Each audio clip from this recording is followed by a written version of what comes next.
Good day guys, in today's video we're going to talk about how to play a stock standard greenside bunker shot. Now there are a few different ways to play a stock standard greenside bunker shot depending on the sand. So here at Carbot we have quite a lot of sand in the bunker, so I'm going to be showing you guys how I play when the sand's quite heavy and there's a lot of sand in your bunkers. So first things first, we're going to select the appropriate golf club. Now when we find ourselves in a bunker and there's plenty of sand in it, I like to use a club that has high bounce, number one. So you want to be going through your wedges and find your wedge with the most bounce ideally. I've chosen my 56. The other reason why I choose 56 is when we get into a bunker, there's plenty of sand, I'm looking to be able to propel the golf ball forward. Now, the club's already going to want to dig into the sand. We've got a decent thick layer of sand, making it a little bit harder for the club to kind of bounce off of the surface. However, by choosing a 56-degree wedge, the ball's still going to be having some forward momentum. So rather than it just trying to pop up high, I do want the golf ball to be pushing forward to get out. So number one, we want to pick the appropriate wedge. So choosing ideally something like a 56 or a 54 degree for that standard greenside shot. Okay, so once we've chosen our golf club, we need to make sure we align correctly. Now, more often than not, I tend to see players align so poorly in bunkers. So I will see, as one of the bigger mistakes, players setting up really open to target.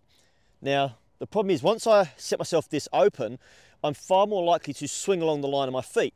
So I'm going to swing out, which then means I swing up, and then from this upward motion here, I then swing down, and now I'm going to be digging into the sand. Now, as stated, we've got a lot of sand in the bunker. You can see by the footprints I'm making as I'm walking around. If you happen to play out of a bunker where there's lots of sand, and your action is to be steep and digging down, your club's going to find itself digging into the bunker, and you're going to find it really difficult to get the ball going forward with any kind of momentum, and certainly find it very difficult to control the ball to come out of the bunker. So what we want to be trying to do here is line ourselves up parallel. Now, how we do this, let's start off with a really simple hack and trick here. I'm going to take my sand iron here. I'm simply going to stand into the bunker. I'm going to place my sand iron so that the grooves point straight to the target line, which is the flag stick here. I'm then going to take my setup position. So I'm now parallel to that line, and then we would open up the grip from here. Okay, so now we've got the grooves facing open. So to help us set up correctly, we would walk in with the face square, get our feet parallel, and then allow ourselves to open up the club face. Okay, so another big mistake that I see, and something we need to touch upon, is ball position. Far too often, we get players that get into these, heavy sandy bunkers, and they put the golf ball back in the stance. Now, I understand the logic. We're trying to pick the golf ball off cleanly, but it doesn't work that way. I put the ball back in the stance. For most players, they have this open up stance. They swing out. As they come down, they can't get the club down behind the golf ball into the sand, and end up just thinning it straight into the lip. And I'm sure many of you guys have done that in the past. So as you can see here, when I get in my setup position, I have square stance, and the golf ball, we're going to position it up by my left heel, almost like I'll be hitting my driver. The reason why I want you guys to do this is that gives us plenty of space to connect with the sand behind the golf ball. And we do want to connect with the sand. That's really important. So whilst we're looking at the ball position here, and we've got it forward, as I said earlier, we start off with a square face and then we open it. The groove's going to point to about 35 to 40 degrees out to the right of the initial target. So our setup position will look a little bit like this. It's important to get the setup correct if you want to be a good bunker player. It's important to get the setup correct if you want to play a stock standard bunker shot well, because the setup is the start of the rest of the swing motion. And now let's look at the backswing itself.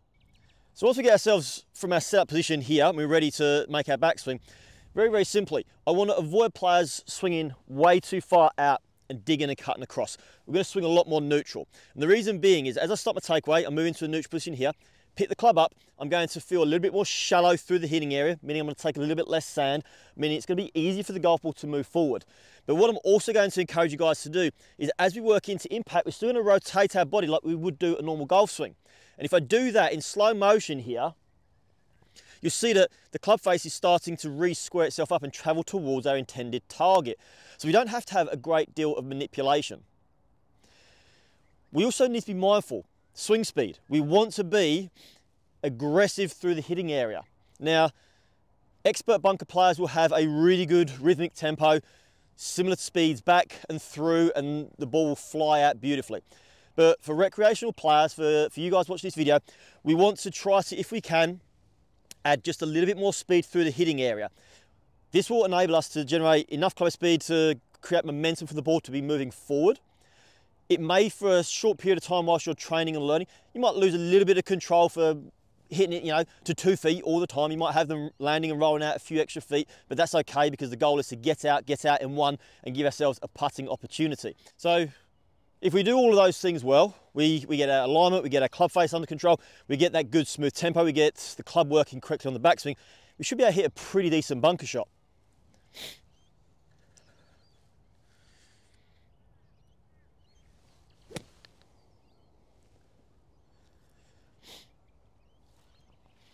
And there you have it. Even out of the thick, heavy sand, where it is hard to control the golf, where it is hard to control the spin, we can still hit some good bunker shots.